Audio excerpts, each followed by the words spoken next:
we're in lockdown, so I don't have any customers' cars getting dropped off, which is nice, a little bit of a break. But also, what do we do when we have an empty garage? We get to work on our own shit. So I'm going to get the Passat in here.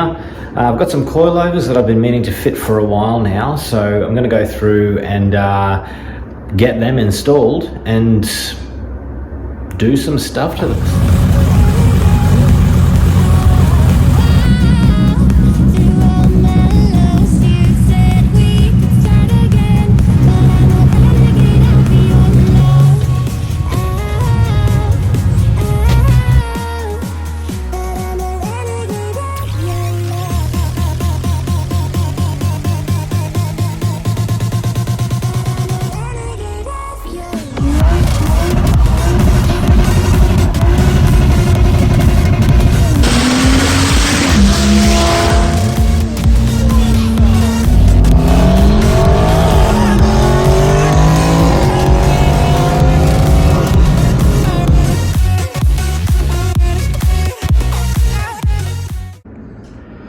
Alright, so the car's nice and clean. We've just given it a wash, that way it's not dirty and filthy and we're rubbing against a dirty car. You don't want to rub against a black car when it's dirty. You're just going to cause all sorts of problems with, scratching the paintwork.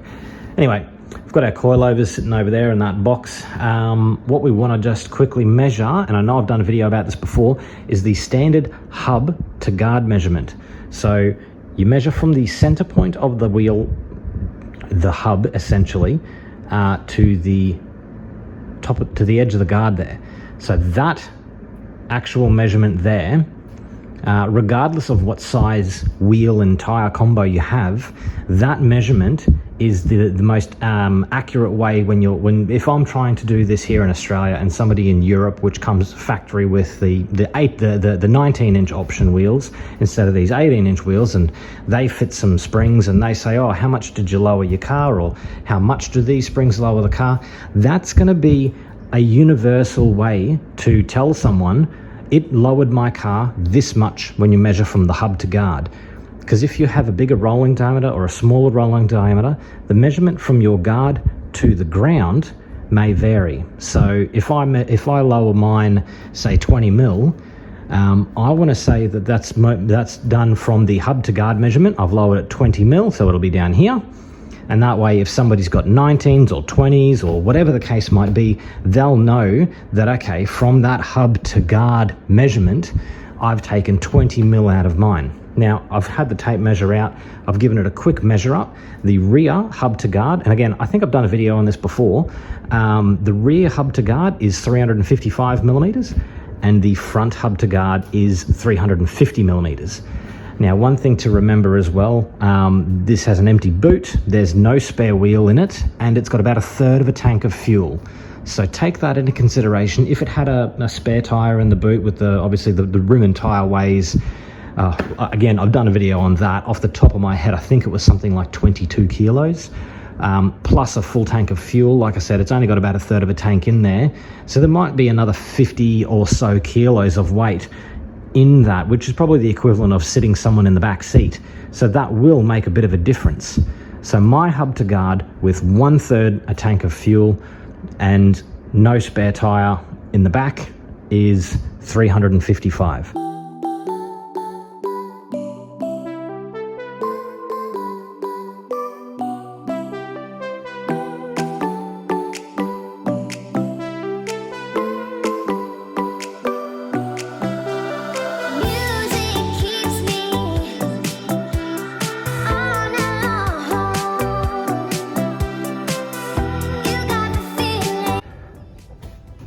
Okay, so there's a heap of B6 Passat rear shock spring removal videos online. I'm not going to try and recreate them, but essentially what you want to do is support the control arm while you undo this bolt, which will allow this to swing away to remove the spring, and you want to undo this bolt here, which will allow you to get to the bolts that are up there. I'll get another picture, I'll get another video up there with a bit more light.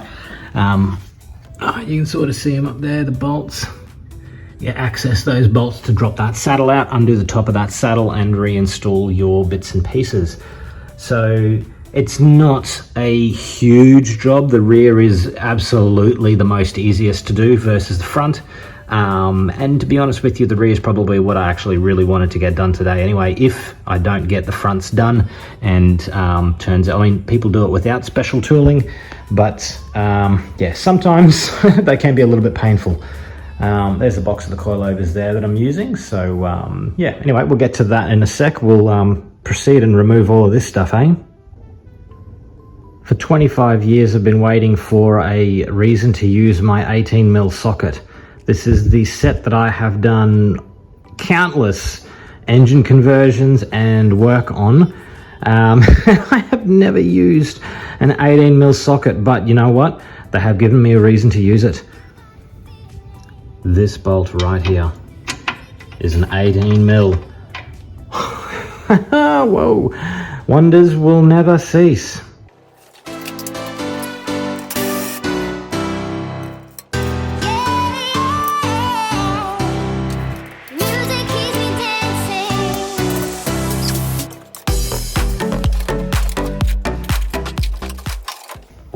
A brand new 18mm spanner as well.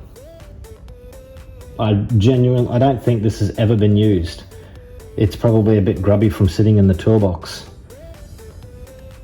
Jeez.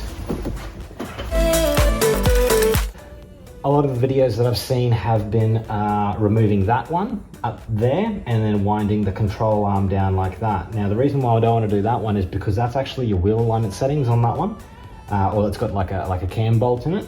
This one doesn't, so I'm going to try this one first. Like I said, it's just a car. It's put together the same way that all the other cars that I've worked on are put together, so should be fine.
That's just in a weird position. Why don't I have a friggin' 12 point instead of a 6 point?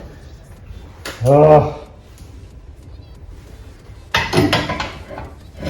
Don't know why. 21's a common wheel nut size. But I don't have a 12 point in my toolkit. It's just on a stupid angle.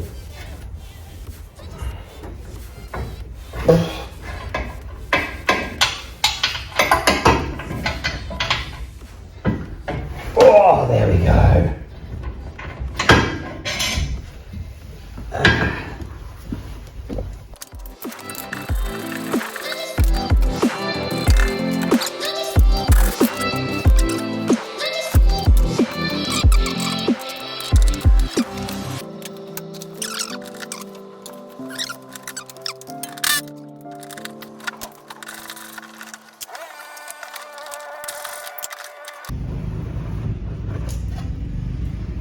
Okay, so I believe these are,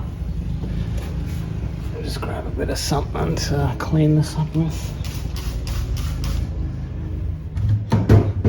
So, I mean, you can see this from being installed in the car anyway. but the OEM brand for an R36 is a Sachs. Yeah, I guess you can read all the part number there if anyone is trying to play along at home. And these are, you know, by all means pretty good condition. The bump stops are good. I can't see any, I mean, it's just a bit of dust. There's no actual oil leaks on anything. So, I mean, I wouldn't be able to tell unless I take all of this off and actually pull this off and have a look at anything that might be weeping around the telescopic area. But the bushing at the bottom seems pretty well good. So no adverse signs of wearing or anything like that. So they are quite a tight bush. They've got like an outer shell and then a steel insert. So I'm not sure what the standard Passats have. But this is probably sort of, you know, for the sportier models to give a firmer ride and a firmer feel. I don't know if that might be the standard one as well, but yeah, anyway, just something interesting. This bit, I think, needs to carry over onto the other coilovers because, yeah, I'm pretty sure it does. So we'll give that a quick clean up anyway before putting it back in. Now, before I actually start installing the rears, what I want to do actually is just weigh them. I don't know why I have this sneaking suspicion that aftermarket coilovers are lighter than OEM stuff. So, got some scales here. I've got a board on there just so I can sort of stabilize it's only in a flimsy cardboard box really. So I just sort of stacked it all across there to kind of get the weight on that side there. I'm going to turn these on and zero them out, and I will chuck those on top here. Okay, so you can see they're completely zeroed out. Now I have everything in this box. I think they're about 24 kilos. Place it on there. I'll just grab you guys to come along with me. 24.3 kilograms. Now you can see I've got 24.3. Oh, it's just timed out. You can see I've got the sway bar links. I've got the adjusters in here. I've got everything except the C-spanners. The C-spanners are over there because you don't have them in the car, right? So what I might do is just weigh the rears individually as well, because I've got a rear set out. I'll take that little aluminium cap off there because that comes onto the top of these ones here, just to again see what that weighs. I'll weigh the cardboard box as well, just for those of you guys curious. Out. Empty cardboard box. Ooh. Empty cardboard box. Oh, nothing.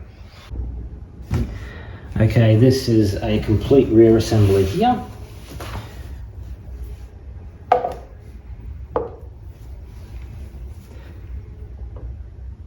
Oh, hang on a sec. Okay. The whole rear assembly is 6.1 kilos.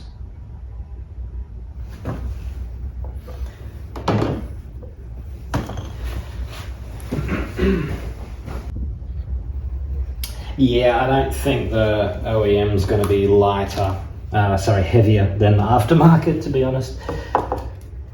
4.7. It reset itself. 4.6. I don't know why it keeps doing that.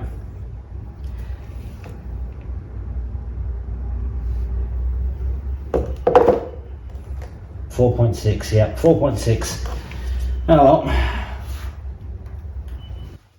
So one thing to note is the location of your dampener adjuster. Sorry, I was lost for words there for a second. You don't want to put this or orientate it in a way where you won't be able to access it while it's all fitted on the car, ideally with the wheels on. So what I'm doing is where it bolts into the car, so it'll bolt in that way, up into the car. So this is going up against the brake here. So you'll be able to reach in the back and be able to adjust it. So when it's all inside, you can put the little adjuster in there, adjust what you want to do, but pretty much on the, I'm hoping on the ground, but worst case scenario, you'd need to jack the car up at least a little bit to, you know, let the suspension droop down a little bit. But look, yeah, just pay attention to that sort of stuff. You don't want to be, you know, bolting it in this way and not being able to, you know, access it because you've got all of this, the hub and all of these mechanical components in the way. That's not how they're sort of, you know, designed. You want to be able to access it without having to completely remove the suspension. So we will go and put these in straight away. Now you can see, I don't know if you can see the little yellow bit inside here, but these actually have a bump stop inside here. I'm not putting the OEM bump stop in because these shocks are actually that short that the bump stop pretty much hits that straight away. So yeah.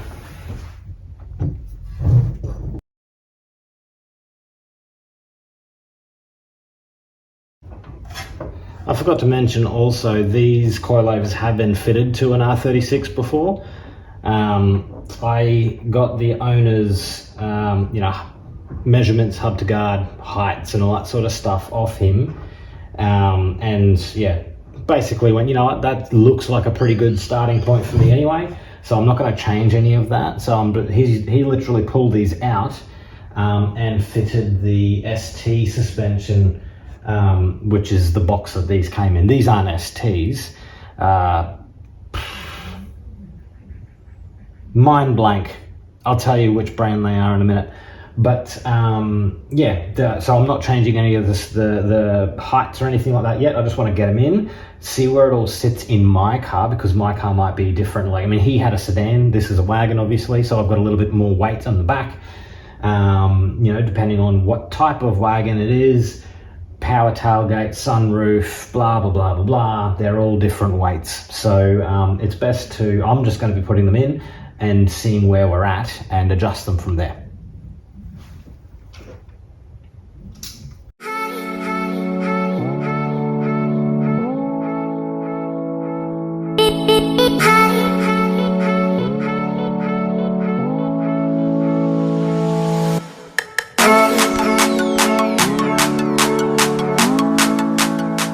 Now, this goes on one side of the control arm.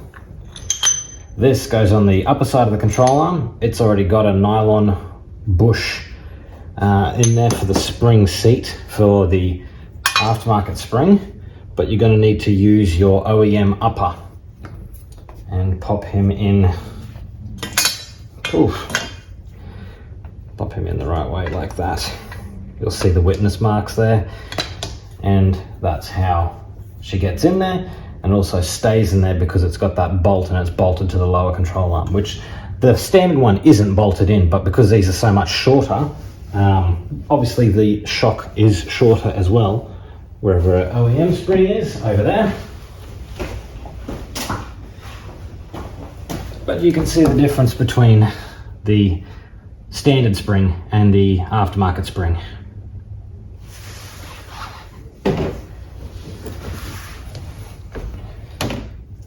Okay, might not use WD-40 on that. Instead, going to use a bit of nickel anti-seize.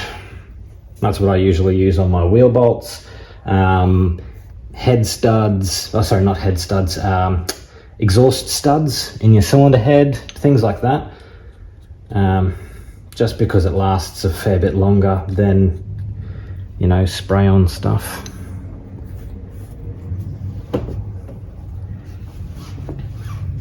So I've taken the plastic, the lower spring mount out of that bottom control arm.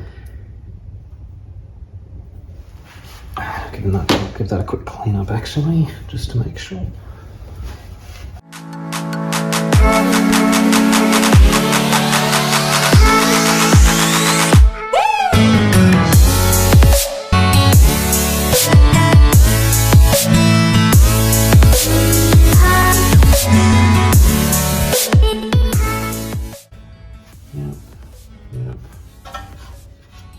Okay, good to go.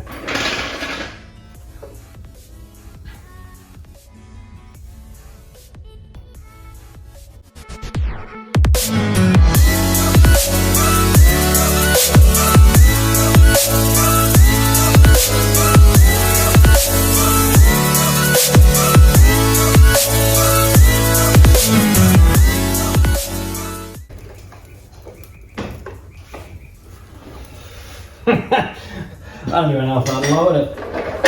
Not a good measurement when you just chuck it on the ground to assume that it's even correct. Like, you need to, you know, move the car forwards and backwards a couple of times, let it all sort of sit in. The control arms are all bound up now. So yeah, this isn't an indicative height whatsoever. I don't even know if you can still see that in shot. Yeah, you can. So yeah, don't be too worried about this. I'll go around and do the other side now, which again will go a lot quicker because now that I've got all of the weird obscure 18mm and 16mm sockets and spanners that I need, should be a hell of a lot faster.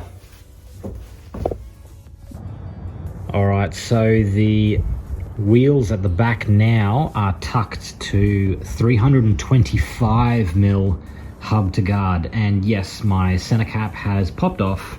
I've got it, but when I was prying the you put your little tool in, the little pick tool, I don't know what it's called. Anyway, you put the tool in and you pull your center cap off, the little Volkswagen logo popped off. So anyway, I'll glue them back on. But now we're sitting at 325mm hub to guard, whereas previously we were 355. So I think it actually probably sits it perfectly. You probably can go a little bit lower. Keep in mind I do have 12mm spaces on there. I haven't done anything to the front yet. So the front is next, and that was 350 hub to guard. Probably don't want to lower the front too much anyway, because if you actually look at the clearance, it sits pretty level. Like I'll measure it with the tape measure, but the actual ground clearance from the sill to the front of the sill is quite level, and that's kind of what I was chasing. I don't really like the whole nose down, you know, the raked look where you've got the front that sits really low and the back that sits, you know, comparatively high. It doesn't look like it's super tucked in the back, but it looks like a sort of like a, you know, an OEM plus look. God, that wheel looks terrible without that little Volkswagen logo on it. So that's where we're at. I'm actually really quite happy with the way that it's sitting at the moment. I'm almost debating whether or not to fit them, but probably leave them around the height, or try and get them to be the same height as what it is factory at the moment. It sits very, very nicely. It just has that little bit of a, I suppose, like a little bit of a squatted down look, and that's because obviously the wheel arch shapes are different from front to back, but when you actually look at it side on, it looks quite level, which is what I was chasing, a level sill, because I really don't like the nose down look that a lot of cars have. So yeah, anyway, I guess we'll just fit them up and adjust them. That's the beauty of having adjustable suspension, so you can just adjust it. So we'll get cracking in the front end. Carrying on with the theme of weighing stuff, here is a front leg and sway bar link, 7.4 kilos.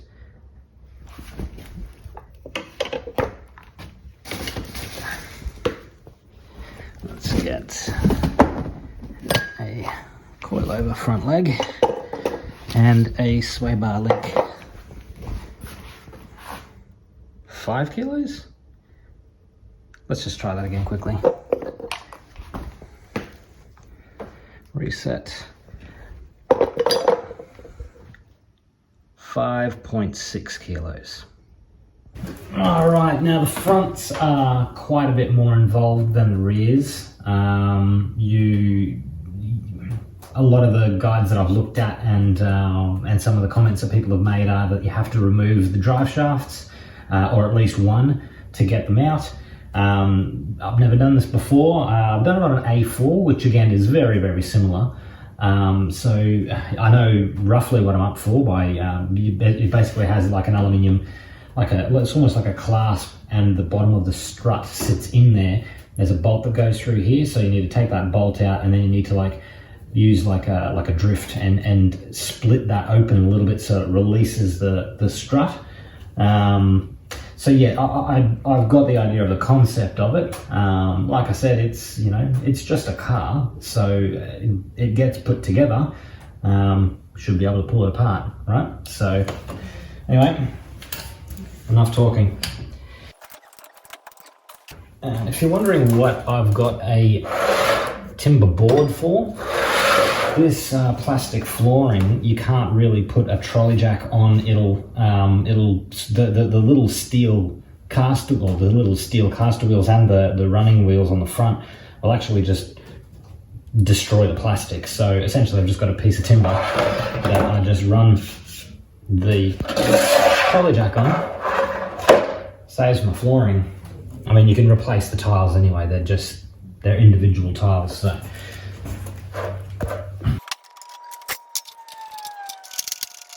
Now I thought I'd just call out, I don't have any car stands. You may or may not have seen that in the other videos, but what I'm doing is when I jack the car up, I put the whole wheel under the side of the car that I'm working on. Yes, you should never, ever, ever have a trolley jack supporting the weight of the vehicle. You must use trolley stands, okay? So don't do what I do. Use a car stand. What do I call it? Trolley stands? Anyway.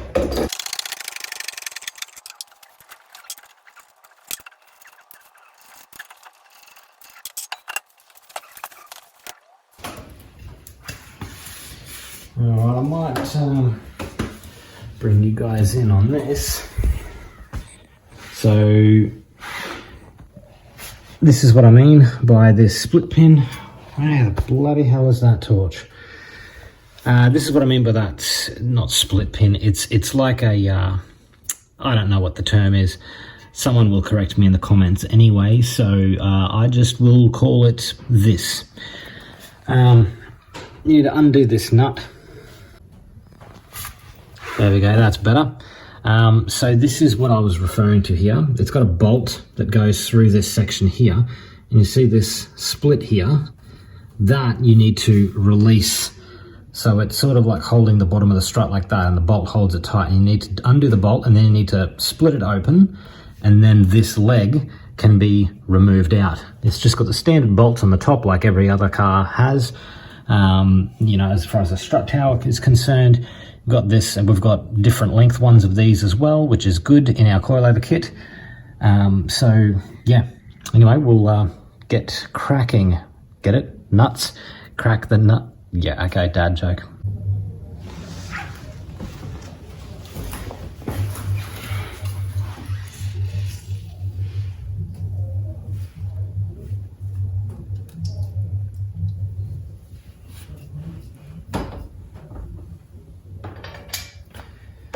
And this one will take a little bit to figure out, just because I haven't done this side before, or sorry, I haven't done the front end before, so we'll just figure out the size of the sockets. Again, my 18mm friend is coming out. Or is he? That feels like a 17. No, definitely not a 17.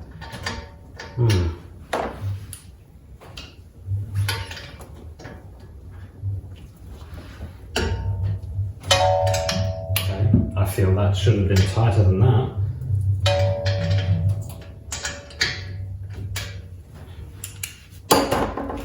Righto.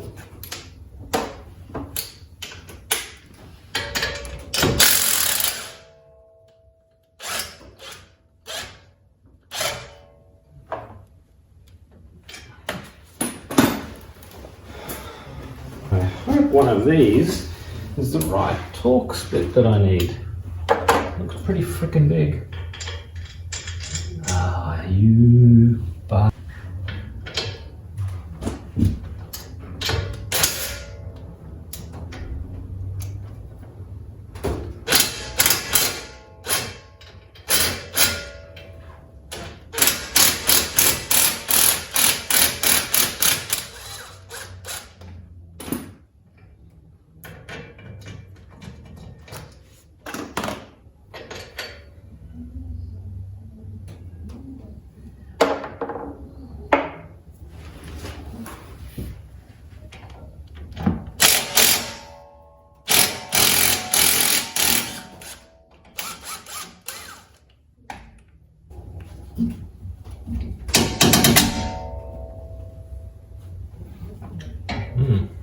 no good anyway. Nice little split there. I mean, the ball joint's fine, it's just the dust boot, but we're replacing it anyway. Okay.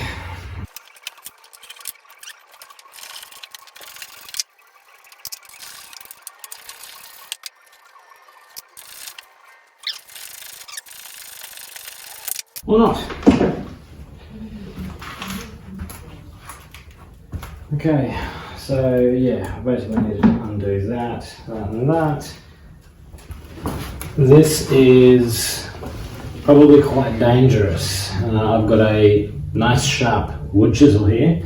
I'm going to slide in the back and try and open it up. Now, it might work, I might cut my finger off. Either way, I think we're in for some blood. Don't do this, they actually do make a tool for it. I just don't have one. Okay, that was not easy, but we got there. We got it out. Drive shaft still in.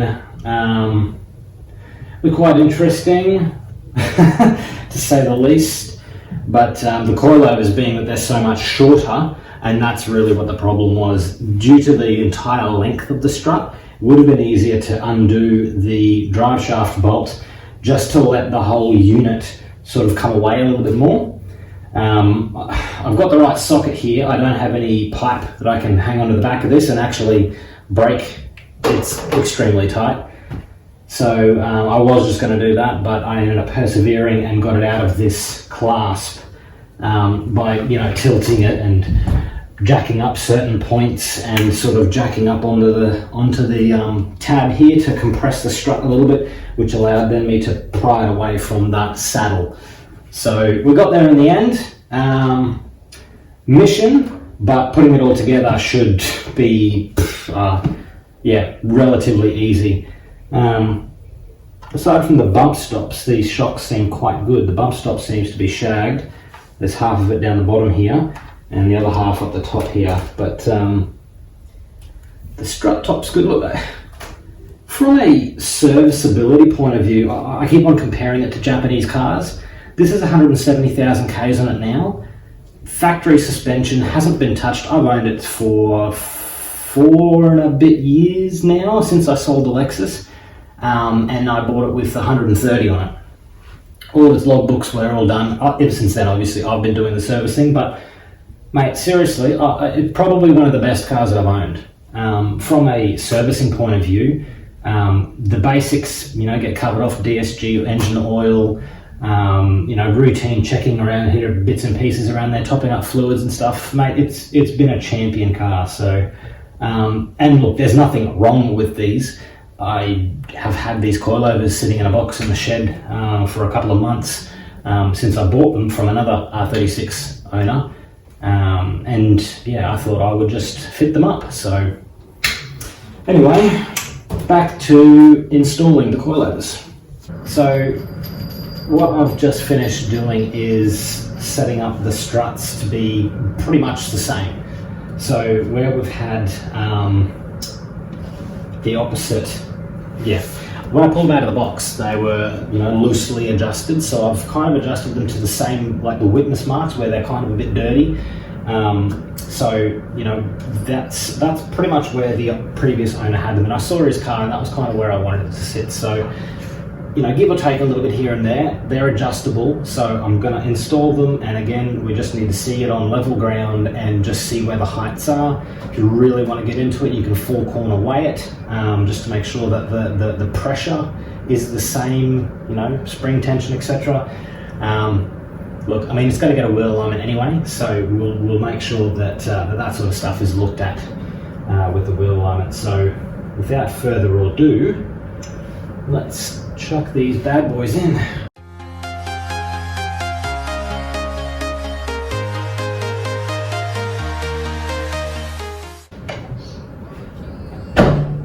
All right, we're home. We are home. So now we reinstall the bolt.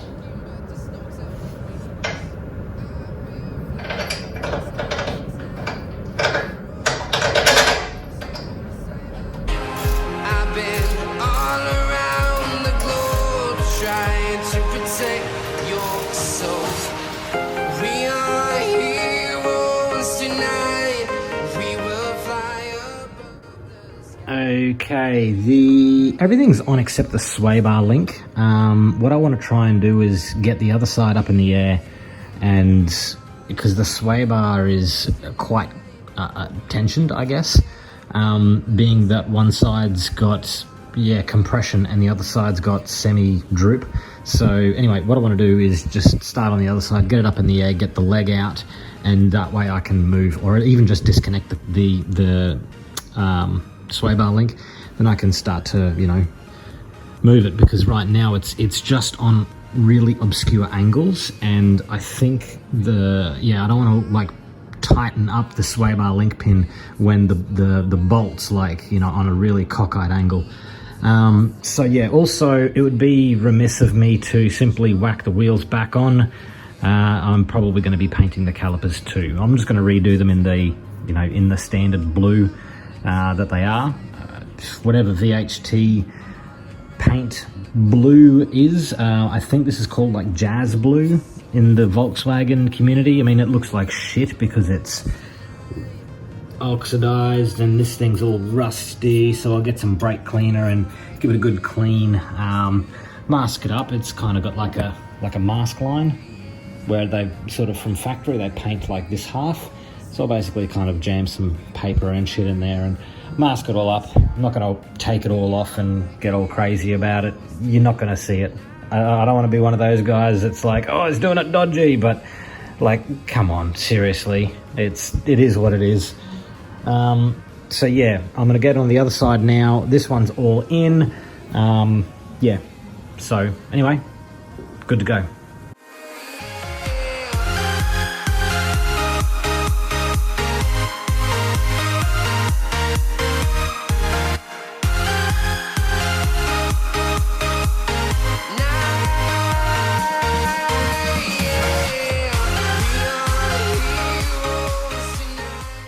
Now look, it actually needs new pads soon anyway, so I'm going to be painting the whole lot.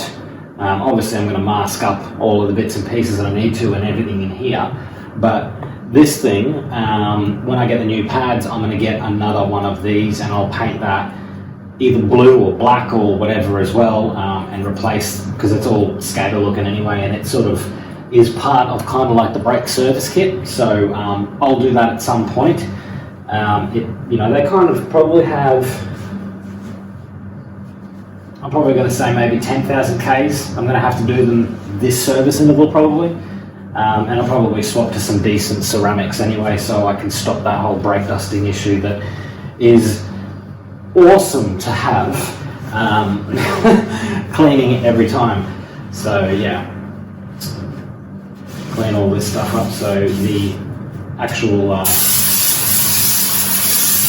masking tape will stick to it, eh?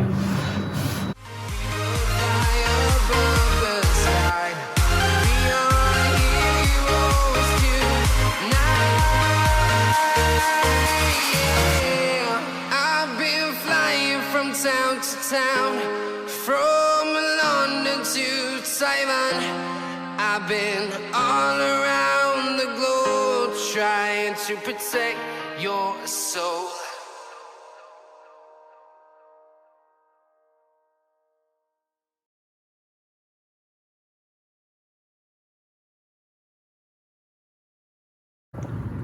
Alrighty, so you can see that is nice and blue. That's actually a very, very close color to what they were. You know, the factory color. It's VHT caliper paint, and I think it's literally just called Bright Blue SP732. If that focuses, Bright Blue. Chemical resistant. It doesn't need a clear. By all means, you can put a clear on it if you want. I mean, the only reason why I would probably put a clear on it is if I put like a, you know, like a sticker, or like a high temperature decal or something. Like I've seen a couple of people put the R logo, the Volkswagen R logo, in these little ones. The later model Mark 6 brackets are a bit bigger. I think I have some of them still. I don't know if they fit these calipers or not. The R36/R32 calipers. I mean, they use the same pads, I think. Oh, what did I do there? Anyway, they use the same pads, I believe, but I think there's some slight differences in the actual caliper. They look the same. They're still a big single piston caliper, but anyway, I think it's to do with this sort of area here. But look, that looks pretty good. Yeah, look, it's nice and uniform and glossy, and that's really all I was chasing, just something that doesn't look so faded and crappy. So that to me is a big tick.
Okay, so all of the factory stuff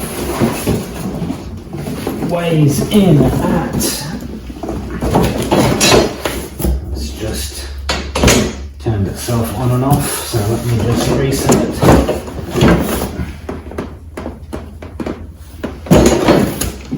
Alright, it's zeroed out.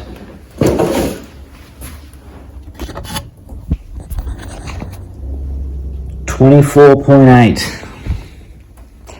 So pretty much the same, I think.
Just backing out, and we're gonna go get a wheel alignment. Critical part of any coilover install is get a wheel alignment. They're not expensive, don't put them off. You've just changed all of your steering and suspension geometry, so it's best to just go and get it done properly. Yes, if it's really far out, You can do it with a tape measure or broomsticks and things like that. You know, given that I've only really taken probably about 35 to 40 mil out of the height, I mean, I've driven it around the block quickly just to make sure there's no noises and everything's, you know, in where it needs to be. It's fine, but I know I need to get a wheel alignment, so I'm going there right now, and yeah, hopefully it'll all be good.